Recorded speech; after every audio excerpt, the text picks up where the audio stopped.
and formerly with the OMB for 36 years. Jack? Thanks, Nick. It's those of you who've been paying attention to the Asset Leadership Network for the past several years will remember maybe that last year we created a document called the National Asset Leadership Strategy, and that was in 2019. We called it the NALS for short. This year, we've evolved to what we're now calling the National Asset Leadership Success Strategy for 2020. And that's based, the reason we added success in there is because asset management is all about organizations achieving their results through the effective management of their assets.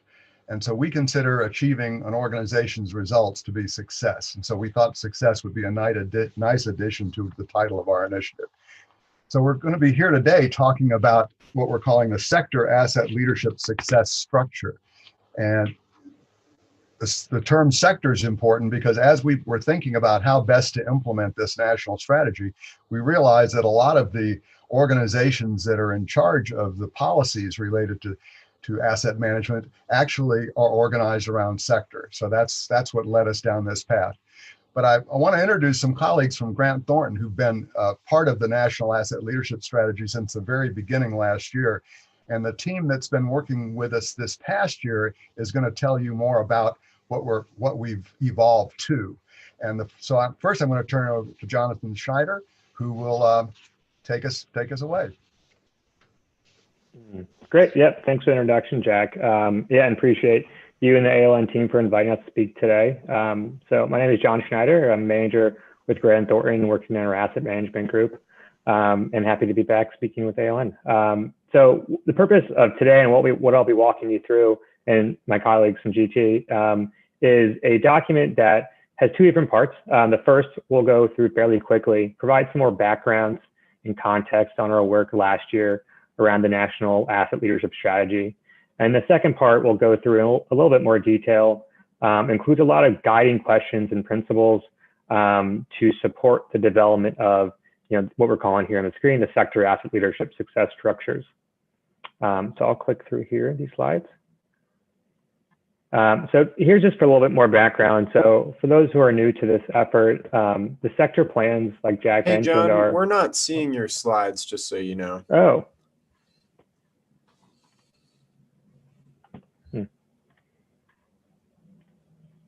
Now we're sorry about that. Yep. Thank you. Yep. Thanks. All right. Well, we'll kick it off here. So, this slide provides a little bit more background and gets to the point what Jack was talking about.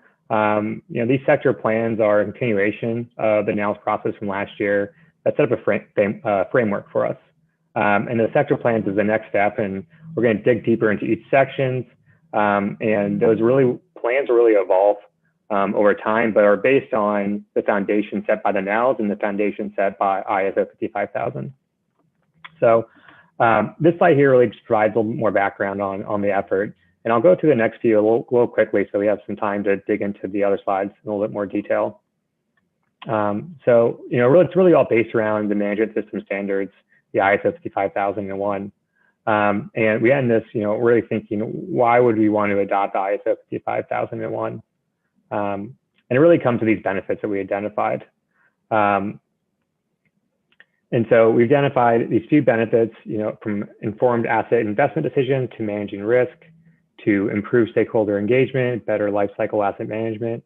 And the goal here is to really have, these are the benefits of the system. We want to make sure that these are integrated into all the sector plans.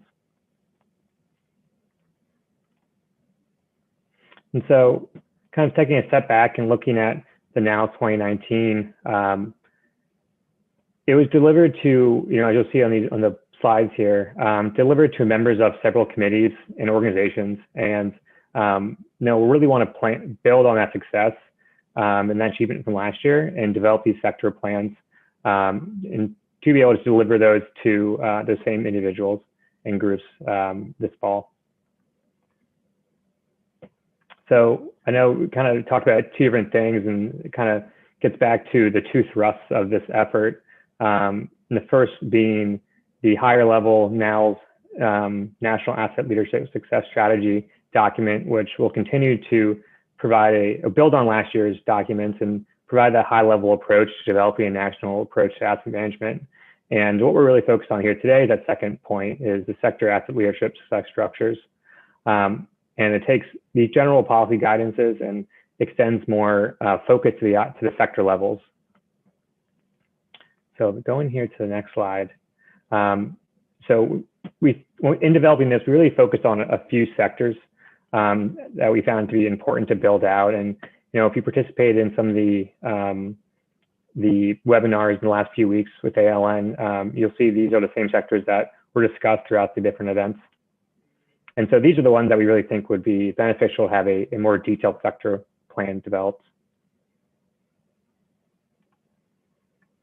So really the purpose of these sector plans, getting back to it, I think this bottom one is really the main benefit of it, is using the standards as a proven basis for improvement. And so that's what it really all comes back to, is using the standards of ISO 55000 and then now to kind of dig a little bit deeper into each of these sectors. And it's kind of on top of that is tying that to what we identified as some of the national asset leadership sector objectives. So if you look on the screen here, these 5 objectives are what we really saw as the main purpose of the sector plans. So our hope is that each sector can use the questions that we'll go over later in this document to really meet these objectives and kind of tie everything back to meeting these 5 key objectives of asset leadership. So that's kind of wraps up the first part of this document. It really provides some context and overall background on the whole effort to kind of understand how the sector plans are really building on the work the ALN has done so far with the asset leadership strategy and ISO 55000. It's really the next step in the process to kind of dig into each of these sectors. So I'll walk through a few of the first questions here, then I'll hand off to Spence to kind of continue going through it. So we thought it'd be best to start with kind of the highest level. So we start with defining the sector and understanding the scope and responsibilities of the sector and really the scale. For example, we were talking about this morning, in the law enforcement community, understanding the importance of fleet management has within that community, understanding, the financial impacts decisions within that sector can have on the community. So really upfront defining what the sector is, what's the scope of responsibility, and what's the scale.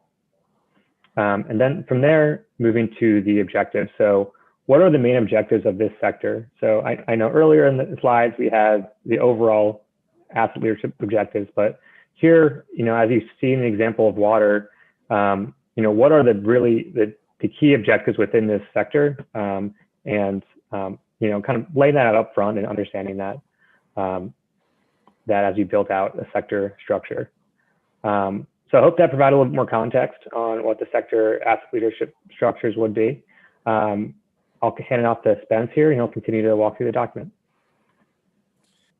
Hey everybody, I'm Spence. I'm an associate that works in the asset management team. If you don't mind going to the next slide, John. So the current state, these are the current state questions, and these questions regard the sector at this point in time. So how well are these assets in this sector achieving their national objectives? What are the most pressing problems in these sectors that are being faced, and what problems are most pressing in the current time right now? And also, what are the strengths currently that these sectors have? Also, we want to find out what reports and or scores are each sector receiving so we can grow on those. These current state questions provide a starting point for each sector to work from, providing a beginning baseline in the creation of their sector plan. Can you get the next slide, please, John? So these are the boundary questions. So we're focusing on the laws and regulations that impact and guide each sector in decisions making and actions. But we can't solely focus on the boundaries from the laws and regulations. We need to also focus on what other boundaries there are and the importance to of those boundaries. So for example, of what sectors overlap in reference to the SALs and the importance of these overlaps when creating sector plans. Next slide, please. So now here are the questions of a scope of assets supporting these objectives. So what categories of assets are included? We will look at a taxonomy graphic for a better visualization of asset categories in the next slide, but this visualization will determine the type, the category, kind of asset, and who owns or controls these assets. So you don't mind going to the next slide, John? So here's our taxonomy graphic. So what do we mean when we talk about assets? So ISO 55000 Asset Management Standard defines an asset as an item, thing, or entity that has actual or potential value to an organization. So developing a national asset leadership strategy requires agreement on characteristics or qualities that best describe the nation's assets. So this encompasses the breadth of assets, asset types, which are all encompassing. Our taxonomy graphic allows everyone to understand and agree on using this taxonomy in the creation of the sector plans. Next slide, please. So the stakeholder interest in these objectives and assets. We need to define the stakeholders involved and how stakeholders will be included in the development of each sector document. In reference to stakeholders, we also need to be aware of how we will address the social responsibility of each sector while creating effective sector plans. Can you go to the next slide? So in reference to the stakeholder questions, here's a stakeholder graphic we developed. As defined by ISO 55000, a stakeholder is a person or organization that can be affected by, or perceive themselves to be affected by decision or activity. The National Asset Leadership Success Strategy will impact assets owned or operated by, or under the influence of, multiple public and private sector entities. Stakeholders inform national objectives and how assets support those objectives. Here we identify the relevant stakeholders that affect the national objectives and the asset support of those objectives. The stakeholders include public sector entities such as Congress, as well as federal, state, and county agencies, but it also includes the private sector entities like contractors, investors, the media, and academia. So we need to take these taxonomies into account so to not forget who and what areas each sector affects when creating an effective sector plan. I'm going to now turn it on over to Ed to finish up the presentation. Thanks, Spence. Good afternoon, everyone. My name is Ed Safdie, and I joined Grant Thornton about 16 months ago after almost 36 years in the Department of Veterans Affairs, where I principally served as a healthcare engineer and in construction and facilities management. So as we go through this, I'm going to look at it through the lens of a healthcare engineer and provide some practical, concrete examples of how the questions could be answered. So what are the objectives? We want to provide safe and efficacious healthcare. That's our objective. And there are two large categories of asset management in healthcare. One is the facilities or infrastructure, and the other is the personal property, all the equipment, all the medical equipment. It's important to remember that with ISO 55K, we can divide and conquer by picking an asset group that we want to achieve better results for. If any of you had the chance to see our presentation for healthcare, you saw a tremendous success story from University Health in San Antonio in personal property. And a subtext of this is that we'd like to see that move into the infrastructure. What are the objectives? We want to provide access to healthcare.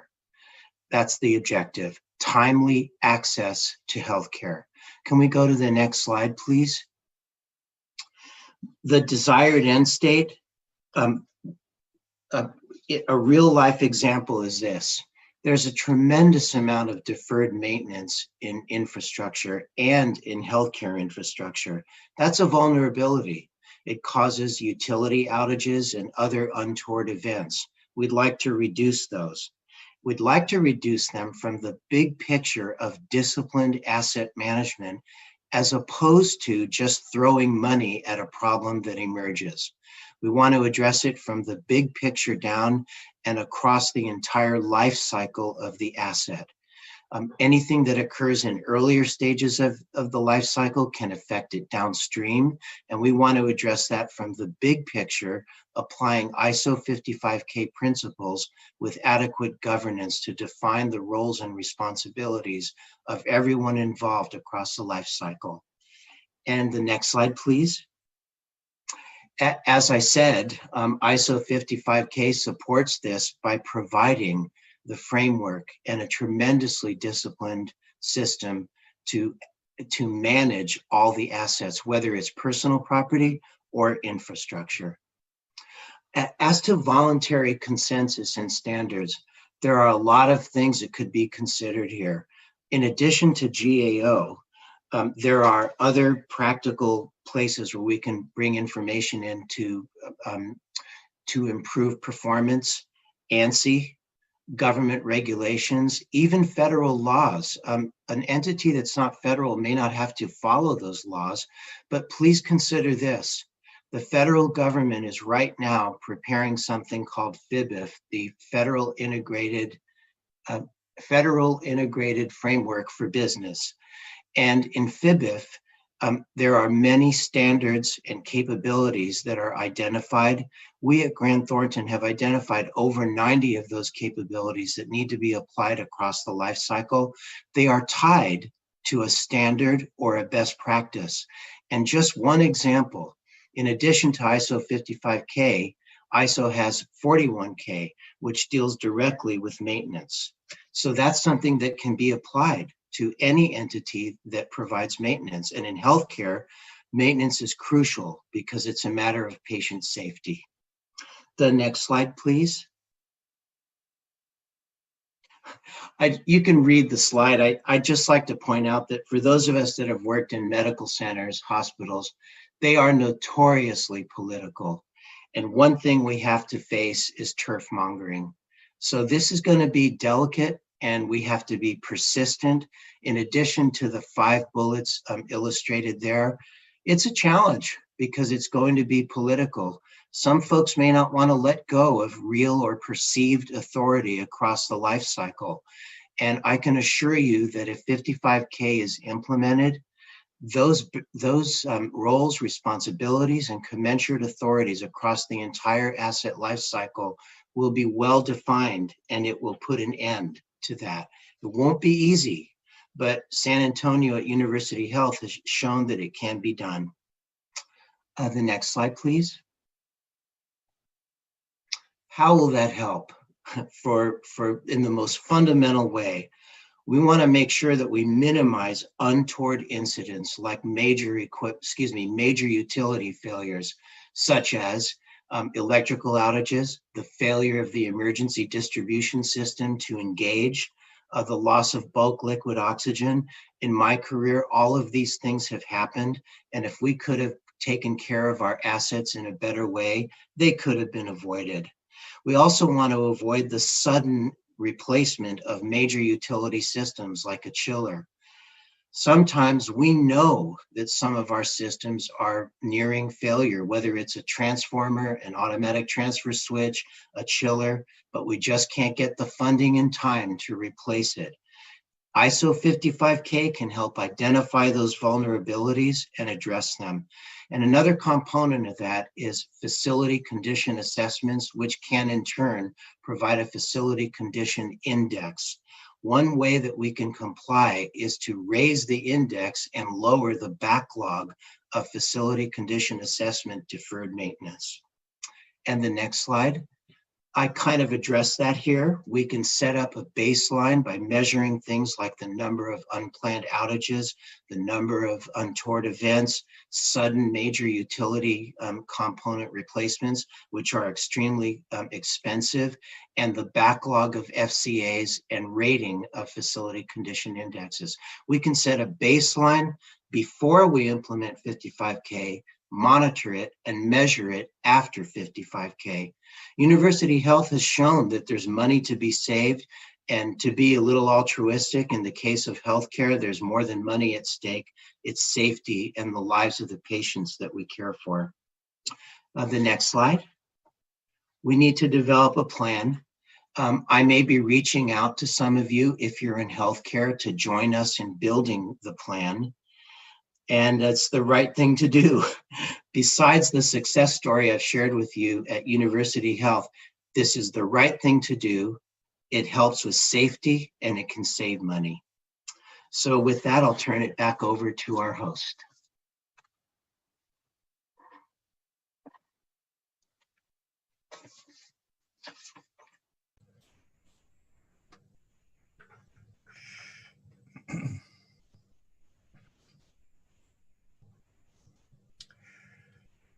So I guess we can open this up for questions if anyone, let's take a look at the chat.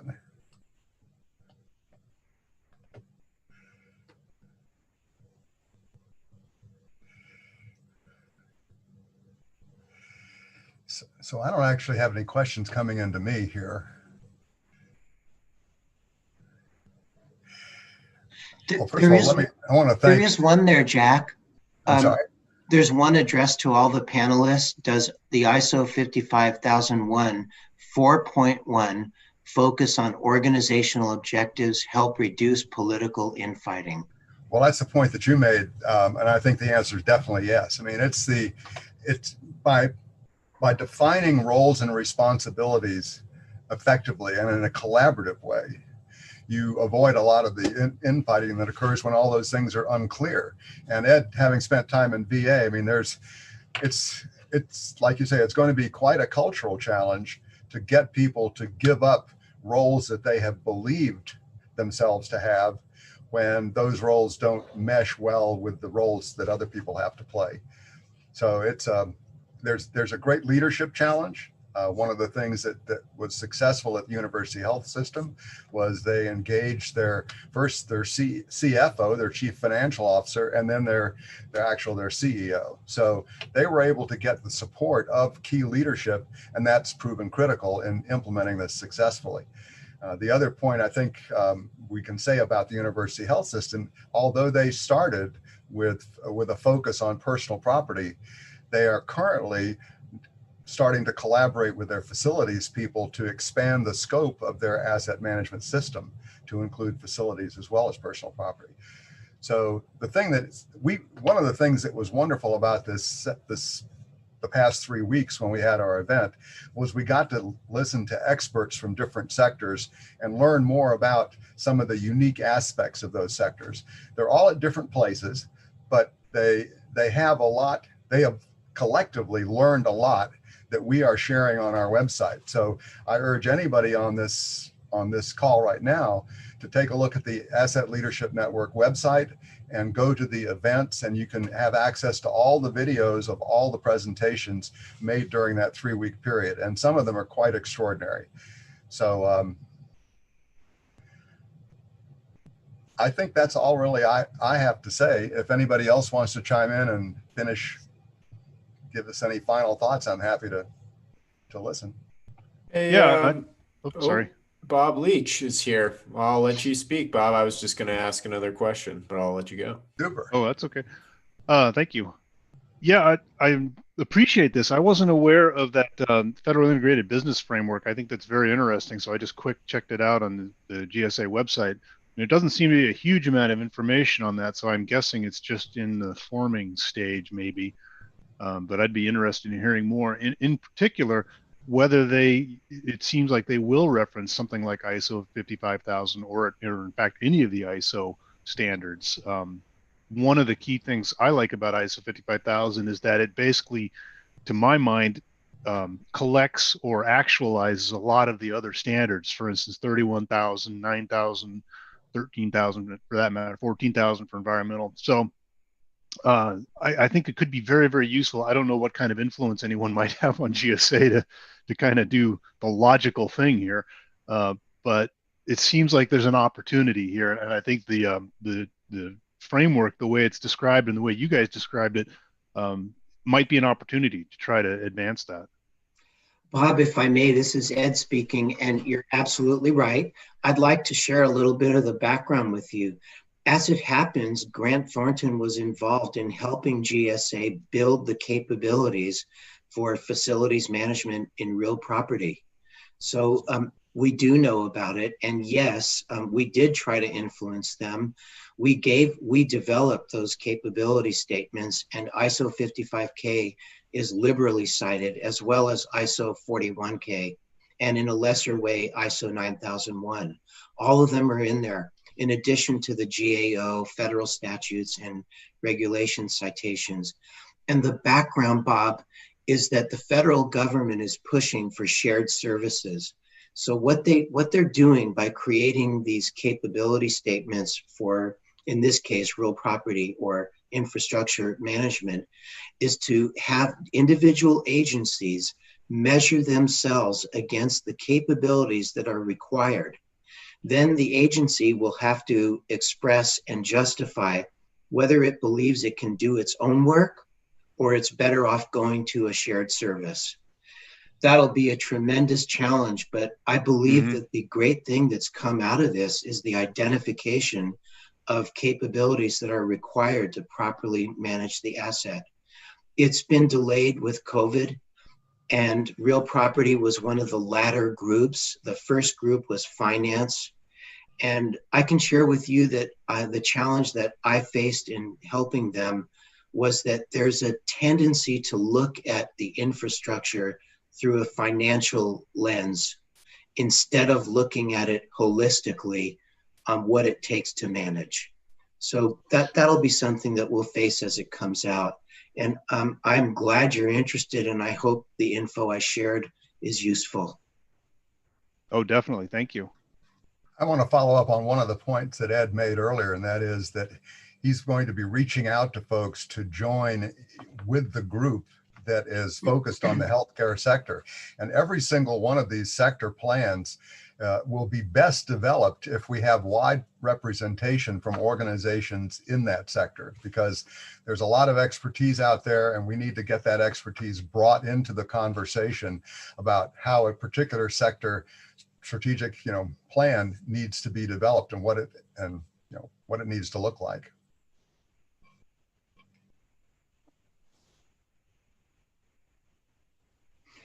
Jim also pointed out we should share with folks how they can get involved. And right off the bat, I can say on behalf of all our colleagues, contact any of us. Mike, Spence, Jack, myself, Jim, John, please do. Feel free. We'd love to get your involvement. Thanks a lot for that, Ed. And I'm just going to take a minute here since we are kind of approaching the 30-minute mark. I'm just going to flash the organizational members slide and just say a big thank you, as always. What we're doing with ALN Thursday at 4 and what we did the last few weeks with the 2020 Asset Leadership Forum. Nick, you're sharing the wrong image. We're seeing Gmail. Sorry. Yeah. Oh. Hey, thanks for calling me out on that. Meant to be sharing that one. Yes, our organizational member. You are seeing that slide now, Mike? Yes. Great. Okay. Well, thank you to the organizational members that make this all possible. And when we're really happy to be doing this sort of stuff and have the involvement of such great organizations. And with that, I want to pass it back to you, Jack. I was wondering, I guess there was a question for Jonathan about SALs and the support of FIBR. I'm not sure if you know what that means. I don't know. So Jonathan, the question is, do you think that the SALs can be supportive to that FIBR that Ed mentioned? FIBF, FIBF. Yeah, I think so. I think what the sector plans, the SALs do is, what we said, dig into each sector and kind of identify the nuances that are apparent in each sector.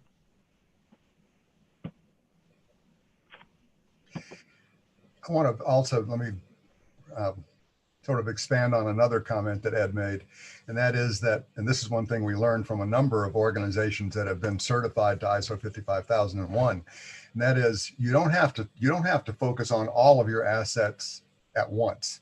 In fact, the most successful implementations that I'm aware of have focused on the assets that are most critical to achieving their mission success.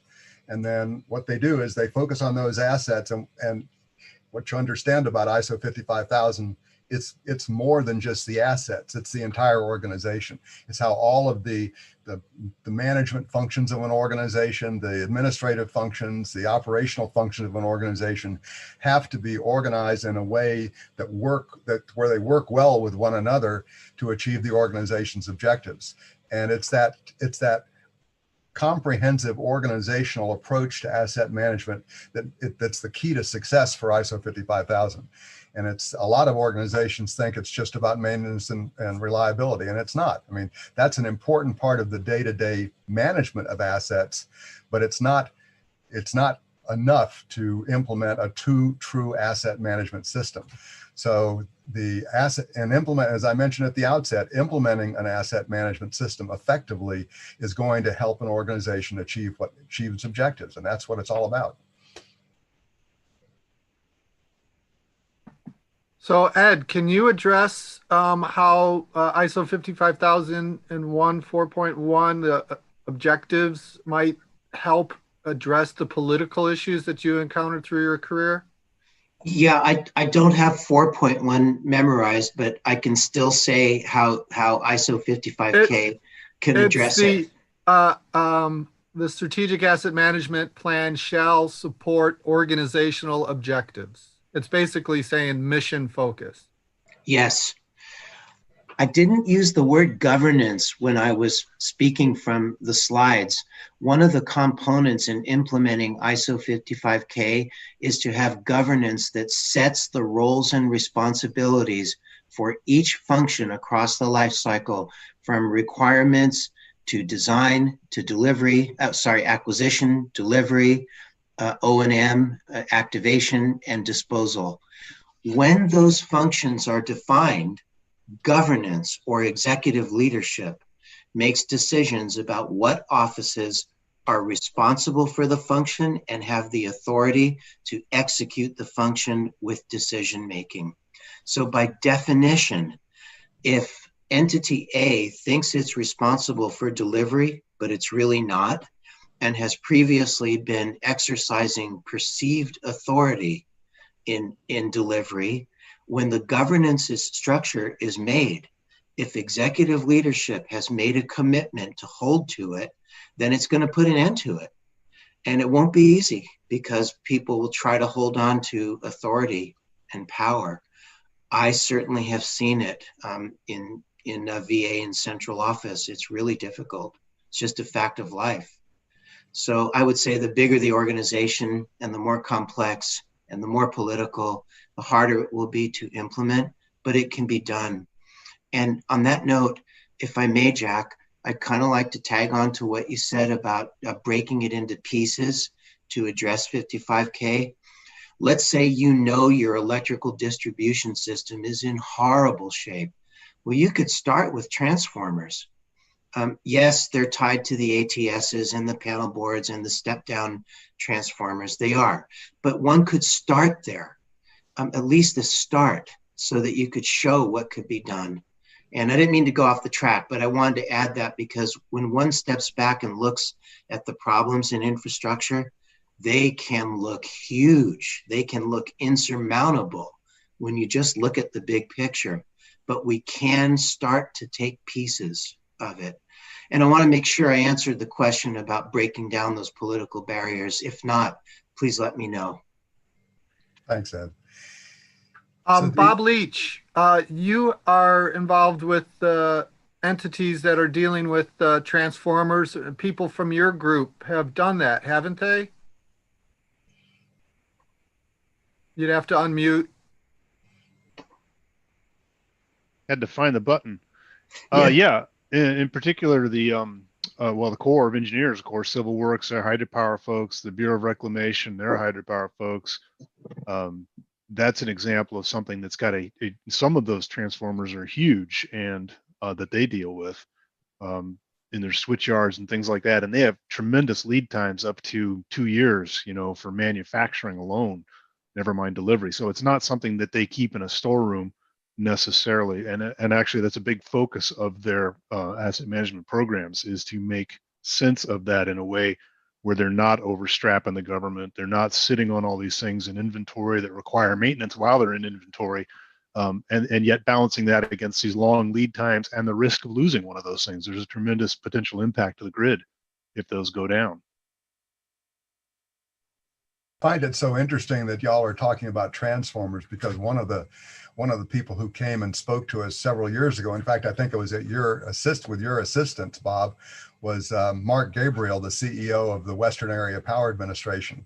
And he was, the Western Area Power Administration, or WAPA, is an example, a rare example of an organization where senior leadership was committed to asset management from the outset, not where somebody who, like Bob, within the core had to sell his leadership on the value of asset management. Mark came in being ready to implement asset management right away. And so when he set up his asset management shop, he instructed them to use a ISO 55000 and implement an asset management system that was compliant with that standard. And the very first asset type that they focused on to implement the asset management system was transformers. And it took them probably a couple of years to actually put in place an ISO compliant asset management system focused on transformers. But then the next year they came in and talked to us about it, and they said, well, now that we've gotten all the hard stuff, the non-asset related stuff ironed out, we're ready to expand the scope of the assets covered by our asset management system. And so they added breakers and distribution lines. And then they came the following year and came in and said, well, now that we've done that, we are, in the future, we intend to take our asset management system and expand it to cover all of our assets, which is, that sounds like a really smart way to proceed to me. And may I point out the excellent comment that Art Curlin made about not only starting with a particular asset class, but one could start in a function or phase of the life cycle. Art, I couldn't agree with you more. I'd like to give a practical example of that. As those of you who work with the federal government know, GSA makes a lot of inquiries, a lot of data calls. They once made a data call to VA about leasing, and multiple offices were attempting to present themselves as in charge of leasing. So yes, we could certainly start with one, and that would be helpful. Hey, there was a question for someone wanted to see the taxonomy slide in slightly more detail. Jonathan, do you think you could throw that up, and maybe Spence, you could talk about it or something like that? All right, we're seeing that. Thanks, Jonathan. Yeah, so here's the taxonomy slide. So it kind of goes down: form, domain, classification, order, and family. It's kind of all encompassing because these sector plans will be not just affecting physical, but also non-physical entities and assets. So is there a specific question regarding the taxonomy? I think it was just that it's hard to read some of those small words in there, but maybe we can publish this slide for closer looking afterwards. So the key thing about this, so this was developed for the National Asset Leadership Strategy last year, and it's basically a way to characterize all of the assets that exist, basically. But when you get into a sector, what's important is you really get down to the type level. You're talking about, for example, in law enforcement, you might be talking about, well, as we mentioned before, motor vehicles. You could be talking about various kinds of physical equipment to support law enforcement. You can talk about, surveillance equipment, drones and aircraft, things like that. So the specific assets that are going to be critical to the success of a particular sector are going to be in most cases unique to that sector, or at least a lot of the assets will be unique to that sector.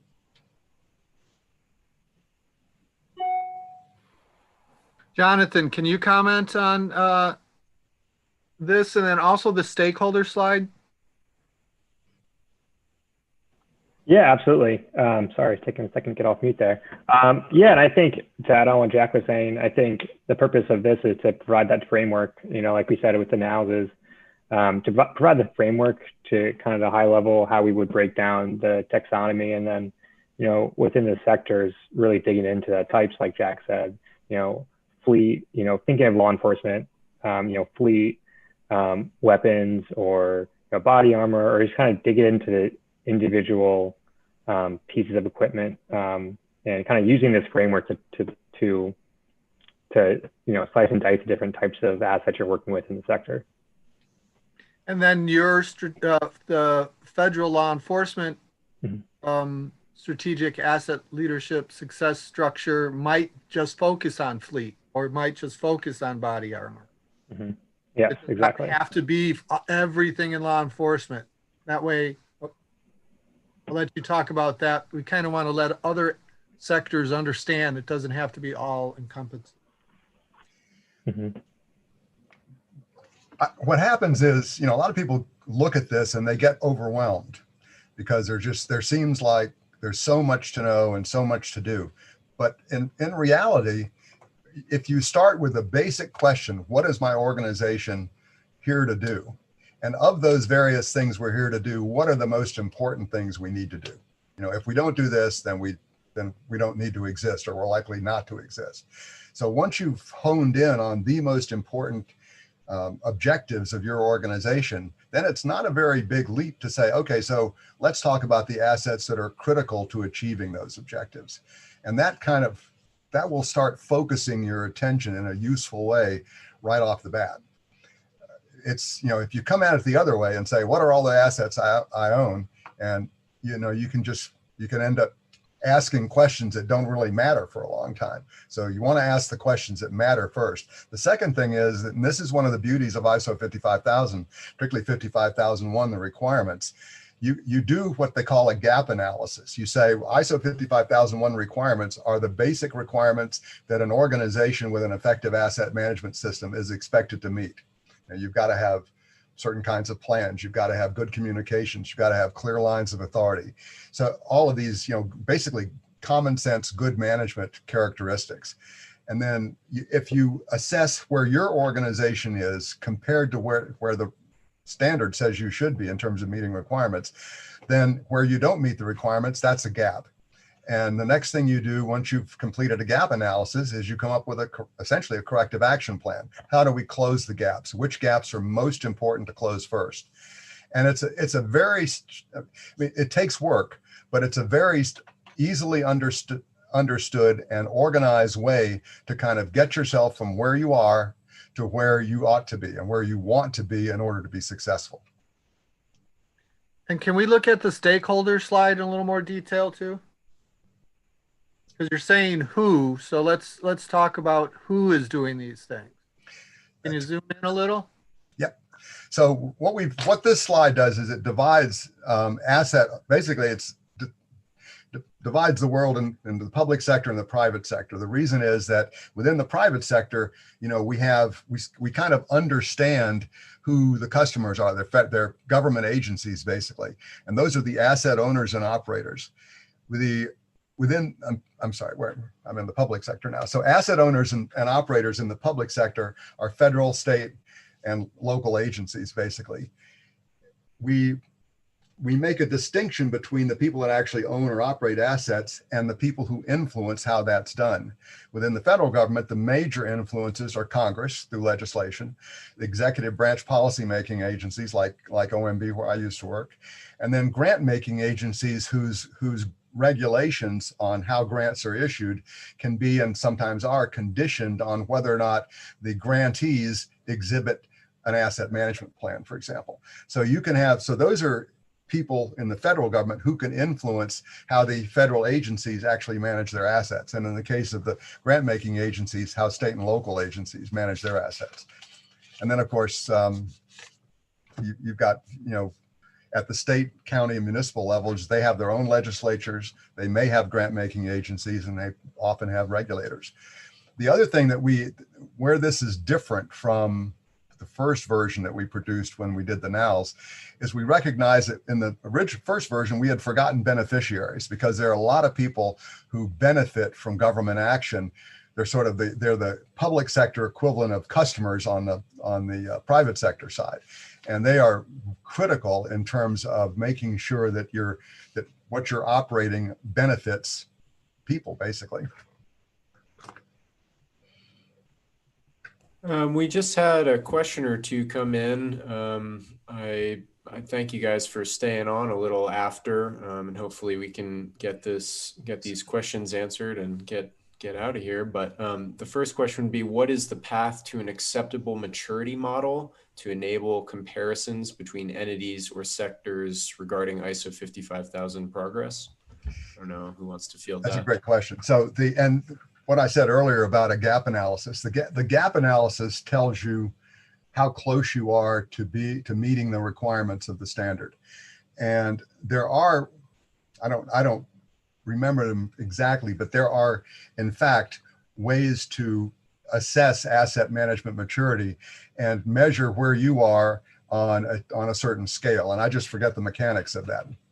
So some other folks on the call might remember that better than I do. But I have seen asset management maturity models where you can see an organization is kind of, when it's just getting started, it's at a low point in its maturity, and then as it progresses over time, it gets to higher and higher points. I want to go back to another thing Art Curlin said in his presentation, because I thought it was really cool. What he said was, people ask him what are the benefits that the hospital has realized from being certified. And one of the things he said stuck with me, and I hope I remember it correctly. And he said, one, the problem for them initially was they didn't really have good benchmark data. That was one of the things that they realized when they actually started putting their asset management plan and their asset management system in place. And so right away, there were certain things that they couldn't measure, but now they've put the metrics in place and they can kind of track how they're doing. The other thing that I think I remember him saying was that one of the biggest advantages of implementing the standard was improved communications across all the different management silos. He said, people that hadn't talked to each other for years were now routinely conversing on what needed to be done. And so that changing the culture from a kind of a typical organization where you've got all these silos or cylinders of excellence, I think one of our panelists on the conference said, from that to actually organizations that collaborate across those cylinders of excellence. And that's something that clearly an organization feels when it does it. Hey, Ed, do you want to comment on this question that was asked about the path to an acceptable maturity model? Just to add to what Jack said, at Grant Thornton, we actually have developed a maturity model. It goes across the whole life cycle, identifying what is needed to, as we put it, be mature. And it's holistic and evidence-driven. It asks questions so that one can rate the maturity that one has in asset management. Be happy to share more information offline if interested. We have developed that, and please keep in mind that part of 55K is to have KPIs so that we can measure what we're doing, and that's included in the framework that we have developed. Thanks, Ed. And Bob Leach, if you're still around, do you have any interest in fielding an answer to this question about path to an acceptable maturity model? I don't know that I have any more to offer. In fact, I've been interested in hearing some of these answers because I wasn't aware of, for instance, the ASTM maturity model. I know there's some other ones out there. The one I'm most familiar with is focused on the ISO 55039 areas of competency, but I don't think that necessarily focuses in on this particular area that we're talking about here. So that's my answer. So I think Art Curlin deserves equal time. Art, you've been made a panelist. You've been referenced so much. If you want to say something, you can turn your microphone on at any point. But go ahead, Jack.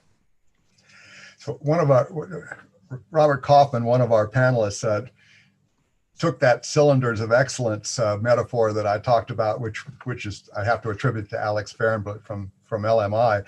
He said, cylinders of excellence need to be turned on their sides to become pipelines of communication. I love that. Yeah. And it's better off being a cylinder of excellence rather than something else. Yes.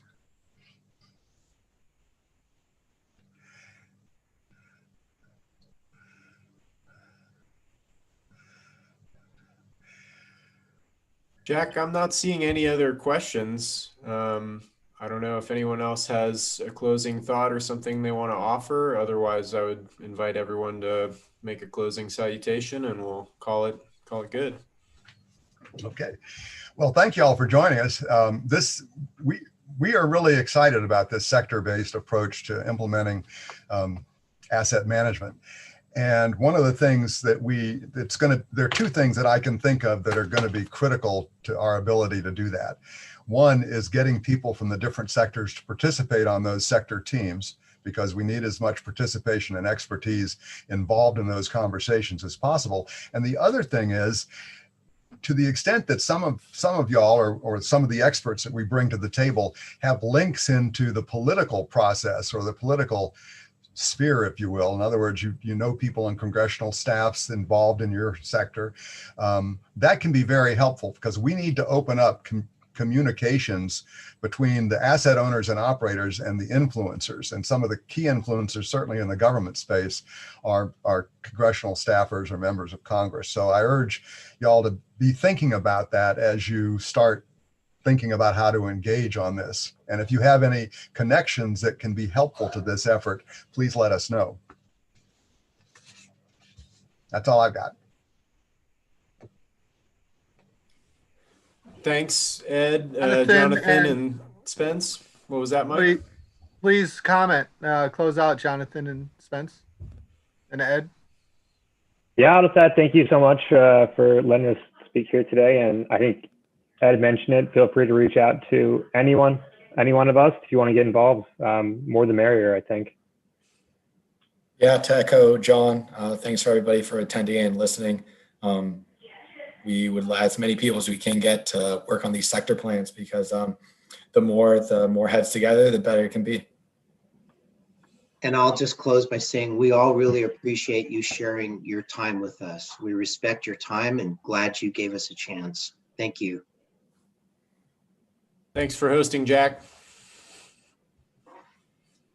See you guys next week, maybe at Adios. ALN Thursday at 4. Okay. Alrighty, thank you.